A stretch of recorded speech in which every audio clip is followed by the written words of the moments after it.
আমরা কোরআন শরীফ পড়ে বিয়ার বাড়ির গীতের মতন। ওই ছোটোবেলায় দেখতাম হ্যাঁ নারী বাড়ি এলাকা বিয়ে হইতো, তো ওই বুড়িরা যারা আসিল ওরা ওই আম পাতার ডাল নিয়ে আসতো আর ওই পিতলের কলসির পানি নিয়ে আসতো, পানি নিয়ে এসে আগুনের থানি দিত, আগুনের মাটিগুলো ভিজাইতো, ভিজানোর পরে তখন ওই বুড়িগুলো একজন আর একজনের হাত ধরি করতো ওই মর্জিং ইন্নার বেটি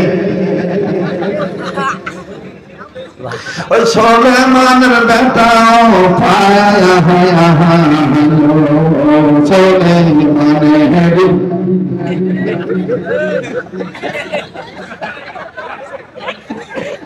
কইলেন ভালো করে কয়েন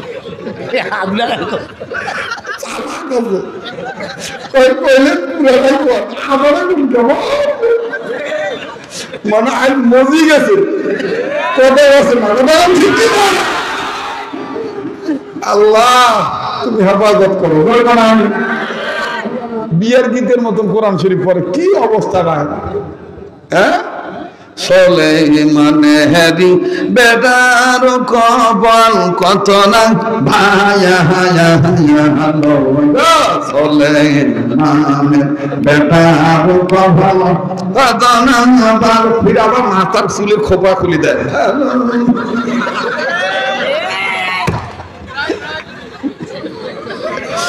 কবেন যে হুজুর কি এখন তো ওগুলো নাই, এখন আবার আসছে ডিজে পার্টি।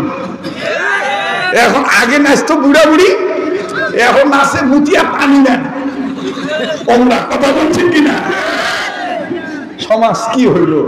এজন্য ইসলামের মধ্যে পুরোপুরি প্রবেশ করতে হবে।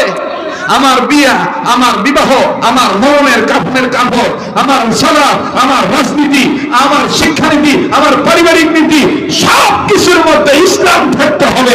কারণ আমি মুসলমান, কথা বলেন ঠিক কিনা?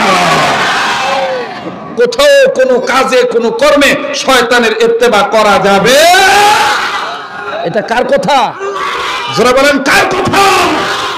বাবারে দীর্ঘক্ষণ আলোচনা করলাম, যদি কোনো কথায় কষ্ট পেয়ে থাকেন মাফ করে দিবেন।